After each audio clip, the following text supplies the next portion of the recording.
নির্বাচিত একজন তিনি বিজেপির পক্ষে ভোট করে আমাদেরকে অনৈতিকভাবে হারিয়ে দিয়েছিলেন। আমরা সেদিন পঞ্চায়েত সমিতির স্থায়ী সমিতিগুলো তৈরি করতে পারিনি। আর আজকে সেই দিন যেদিন আমরা মধুর প্রতিশোধ তুললাম, স্থায়ী সমিতিতে অনাস্থা এনে সেই স্থায়ী সমিতির সকল সদস্যকে রিমুভ করে তৃণমূল কংগ্রেসের স্থায়ী সমিতি তৈরির পথ আমরা প্রশস্ত করলাম। আমাদের কাছে এটা অত্যন্ত আনন্দের। তার কারণ আমি আপনাদেরকে বলি, এই গত এক বছর যে স্থায়ী সমিতি এখানে ছিল, বিজেপির কর্মাধ্যক্ষ যারা ছিলেন তারা এখান থেকে টাকা তোলার ব্যবস্থা করেছিলেন। যে বিজেপি নেতৃত্বরা তৃণমূল কংগ্রেসকে কাটমানি নেওয়ার লোক বলেন, তারা এই এক বছরে দেখিয়ে দিয়েছেন তারা কি করে কাটমানি তুলেছেন।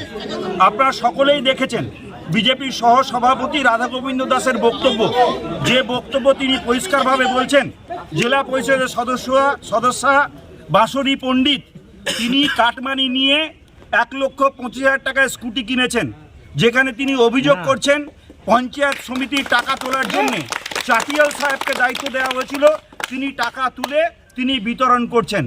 এই ভিডিও যখন প্রকাশিত হয়েছিল তখন আমরা সকলে মিলে বলেছিলাম এই বিজেপিকে কর্মাধ্যক্ষ থেকে সরাতে হবে, স্থায়ী সমিতি তৃণমূল কংগ্রেস তৈরি করবে। আমি ধন্যবাদ জানাবো মেদিনীপুর লোকসভা কেন্দ্রের সমস্ত ভোটারবৃন্দকে যারা আমাদের নেত্রী, আমাদের দিদি জুন মালিয়াকে এমপি ভোটে জয়যুক্ত করে আমাদের এই স্থায়ী সমিতিগুলো দখলের পথ প্রশস্ত করলেন। আমি দিদি জুন মালিয়াকেও ধন্যবাদ জানাবো।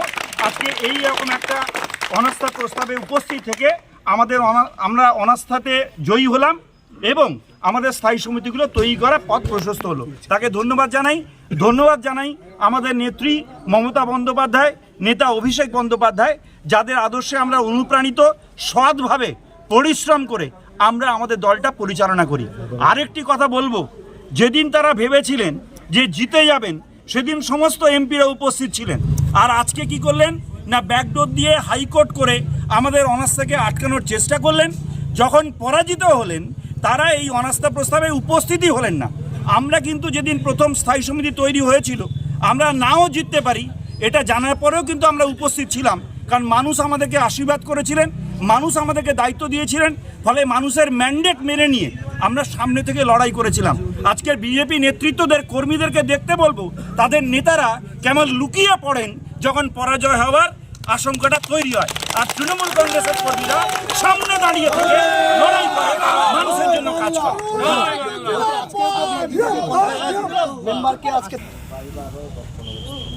যখন পঞ্চায়েত সমিতির মেম্বার হয় তখন বিজেপি কি তৃণমূল এটা বিচার্য হয় না। তিনি পঞ্চায়েত সমিতির মেম্বার হিসেবে উপস্থিত ছিলেন, তিনি ভোটাভুটিতে অংশগ্রহণ করেননি। তার দলের সকলে অনুপস্থিত দেখে তার ইচ্ছে থাকলেও তিনি ইচ্ছে না থাকলেও ওই জায়গা ছাড়তে বাধ্য হয়েছেন। তিনিও অবাক হয়েছেন এরকম একটা অনাস্থা প্রস্তাবে কেন তার দলের কেউ উপস্থিত নেই, কেন তার দলের তাকে জানানো হয়নি যে তারা থাকবেন না। তারা লুকিয়ে বেড়াচ্ছেন, তো হেরে যাওয়ার ভয়ে লুকিয়ে বেড়াচ্ছেন, মানুষের কাছ থেকে দূরে আছেন এবং মনের মধ্যে একটা আশা তৈরি হয়েছে, সেই জন্য কোর্টে গিয়েছিলেন যে টাকা রোজগারের সোর্সটা মনে হয় বন্ধ হয়ে গেল। আগামী দিনে কি অন্যান্য যারা পঞ্চায়েত সমিতি মেম্বার বিজেপি তারা কি তৃণমূলে যোগ দেন? সময় বলবে।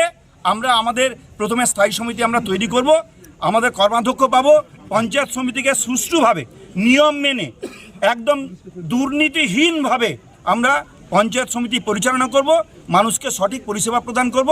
তারপরে 2.5 বছর পরে কি হবে সময় বলবে, অপেক্ষা করি। দেখুন, তৃণমূল কংগ্রেসের কর্মীরা সবসময় অক্সিজেনেটেড থাকে। তৃণমূল কংগ্রেস কর্মীরা 365 দিন 24 ঘন্টা মানুষের পাশে থাকেন। আমাদের নেত্রী যেমন থাকেন, নেতা যেমনি থাকেন, আমাদের এমপি ম্যাডামকেও দেখুন, তিনি কোথায় কলকাতা থেকে এত পর্যন্ত দৌড়ে এসেছেন একটা নির্বাচনের জন্য। প্রত্যেকটা সময় মানুষের পাশে আছেন, সকাল থেকে বিকেল পর্যন্ত আমাদের প্রত্যেককে সোশ্যাল মিডিয়ায় দেখতে পাবেন আমরা মানুষের সঙ্গে আছি, অ্যাক্টিভ আছি। লোকেরা অবাক হয় যে আমরা এত পরিশ্রম কি করে করি। মানুষের আশীর্বাদ পেয়েছি, মানুষ আমাদের দায়িত্ব দিয়েছেন, সেই দায়িত্ব পালন করাই আমাদের কাজ, সেই কাজটাই আমরা করছি।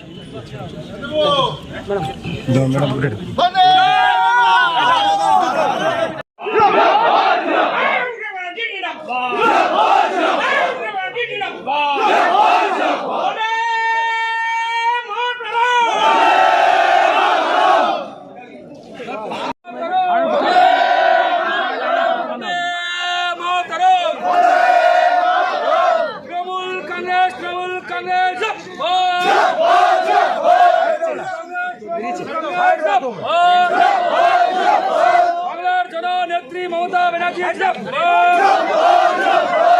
বাংলার জননেত্রী মমতা ব্যানার্জি